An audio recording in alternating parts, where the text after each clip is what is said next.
tattoo world, right? It's all about being different. It's all about being yourself. And then yet inside this world, you're categorized again. Like, oh, you're a female tattoo artist. No, I'm not. I'm a tattoo artist, period. These same people who are fighting against what society expects of them place a certain stereotype onto what we are supposed to look like.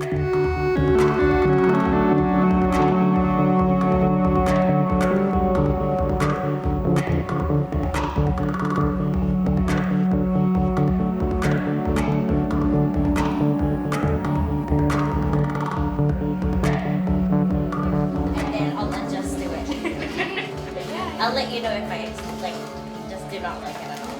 Okay, you can have to be on your arm. It's nice, like good surface. Yeah, it's like flatter. Did you want to see more that way? Or just one more? Just one? Yeah. Like this. Yeah. Yeah, I love that. That was not bad though. It wasn't bad. It feels like a mouse. I started in 2007 as an apprentice. I learned under Richard Tat, who was the son of Johnny Two Thumbs. During that time, I was actually going through depression. So I was taking a lot of medication, which kind of dulls your senses. Richard has this amazing old school way of teaching. So what he did was he basically got me into the studio, hang around, I'll listen to other people's stories, try to get past things, and I realized that, hey, actually my life is not all that bad, It was basically getting my mind off other things and focusing on things that needed to be done in a more positive light. And that's when I realized I didn't need to rely on this medication to get through the day.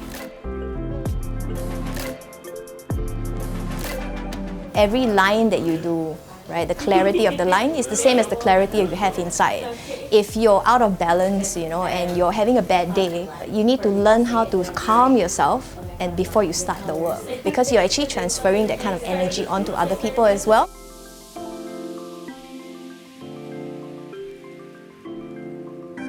You need a lot of discipline and a lot of humility. So it teaches you a lot of life things that people would not expect out of tattooing. My mentor, Richard, he just went for people who really, he felt, wanted to be tattoo artists. And so it doesn't matter what kind of gender you are. During that time though, it was very different because in Far East, there are not many female tattoo artists during that time.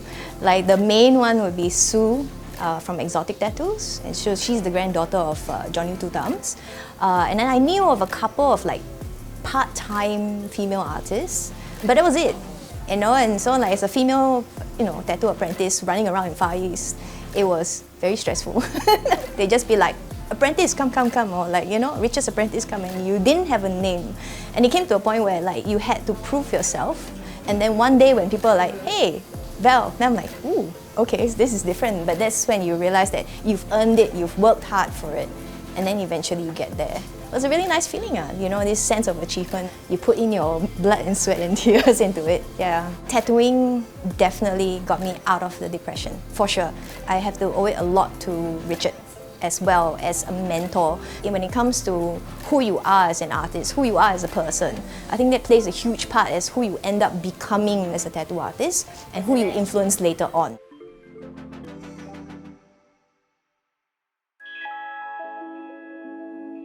I used to work in advertising after I graduated from art school. That was for a good, I think, 5-6 years. Then after that, I took a break from life in Singapore and I went to UK for about 1 to 2 years. I had a friend there who was living in a squat. So I just went to live there for a while. I did quite a bit of wall mural. When I was painting halfway, he just said, hey Peenut, why don't you give me a tattoo my leg. And I've never ever considered, tattooing anyone or the idea of it. It's just never crossed my mind. The tattoo was quite a small one. I think I should be able to complete this tattoo within an hour right now. But back then, it took me 9 hours.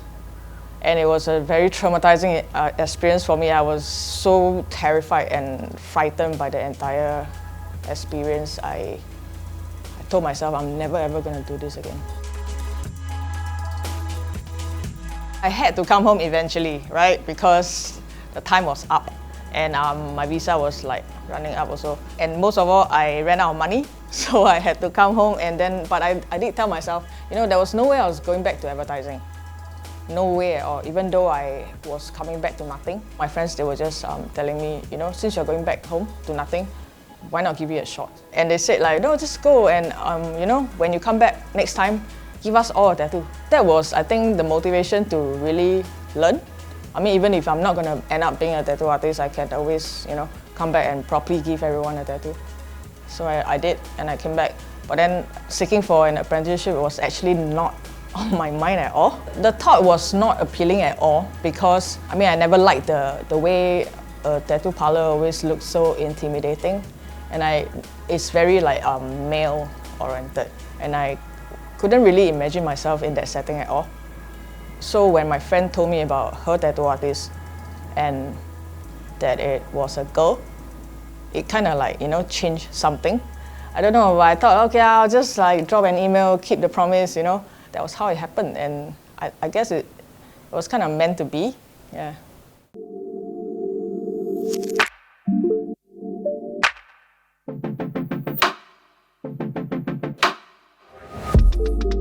When I first started looking for an apprenticeship, I started talking to different artists in Singapore. One of them, when I was speaking to him, he said, men will say yes just because they want to fuck you. I think it was the first time I'd ever felt quite aggressively threatened in my life. That made me a lot more cautious when I was searching for an apprenticeship, because I think if you're not careful and if you approach someone who has ill intent or someone who's looking to abuse that position of power, like, you might get yourself in a really bad situation. When I was searching for a place to apprentice at, I wanted a female-friendly environment. It really wasn't intentional for our studio to be mostly female. And before Andrew came along, it was actually all females. I think it kind of maybe draws up people because both Peenut and myself were both females. So we might have attracted female apprentices because of that, which is interesting because usually it's like I said, you know, when I came from tattooing initially, it was like all guys. And then now it's like all females. And in the last few years, the number of female tattoo artists has increased dramatically, which I think is really good thing. The scene is getting very different, like I would say today compared to 5 years ago maybe. It's really a lot more girls, and all the emails that we get for people seeking apprenticeships, they are, I would say, 9 out of 10 all girls. It's a good thing because it means that, you know, like, the country is changing, the society has changed, and we are accepting like tattoos a lot better than before.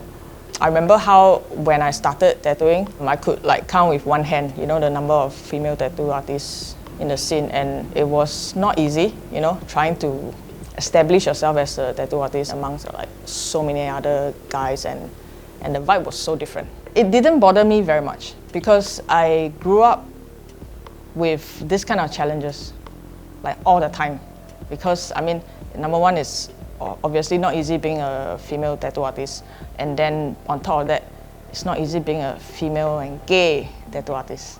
So, and the gay part is something that I've dealt with my entire life. All this discrimination, they just like don't bother me anymore because I guess I'm used to it.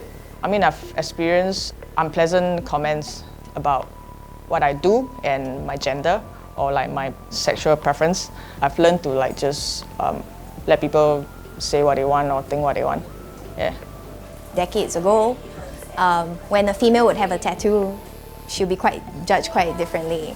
Nowadays, a lot of people are much more like, okay, cool, she has a tattoo. That being said, I still think it's like half and half. You're still gonna get the people who are like, you know, a little bit wary of you when you're covered with a lot of tattoos. But definitely, I would say that it's way more accepting nowadays. I think in the past, in Singapore tattooing, there's been a lot of gang associations and stuff like that. So a whole generation of people have that association firmly entrenched in their mind. A lot of the other apprentices or tattoo artists that have worked here, a lot of times they will say like, shh, don't tell anybody that I work here. So the parents don't even know that they work as a tattoo artist, and they could be doing it for a good number of years before they finally open up and tell their parents like, yeah, you know, I'm a tattoo artist, you know. But we generally try to respect if they don't want their parents to know that they work in a tattoo shop. it was very difficult for them to open up to their parents and let their parents know, like, hey, I happen to work as a tattoo artist. They probably had the same kind of struggles across the board, which is we ourselves, we're not, say, ashamed of it. We just don't want things to be so difficult on our parents. I've gotten to a point where, I've learned to accept things that, like we disagree on, and I'm no longer trying to change her mind or like force her to accept the things that I think, are okay or not. I guess that's being respectful to, their generation.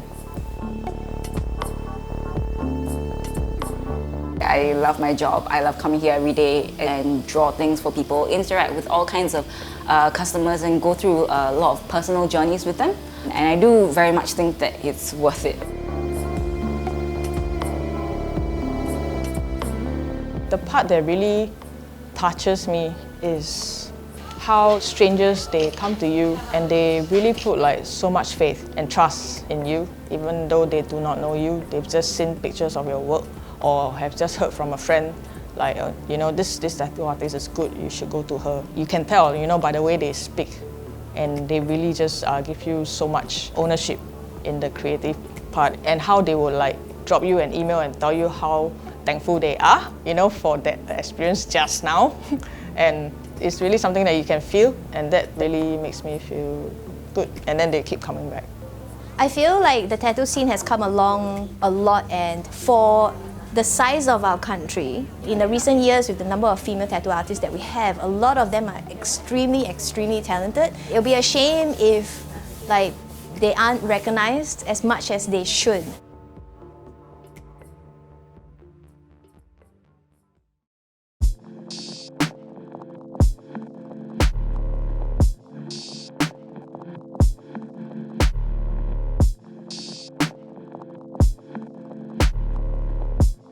I got my first tattoo in Bali, and then I remember blacking out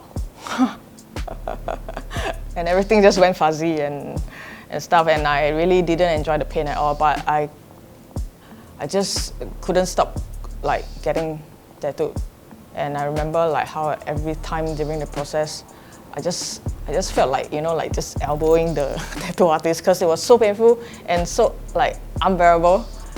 But but every single time I just went back anyway to get a tattoo. Then until I started tattooing, I realized that, I don't have that urge anymore. And I guess that's the cure.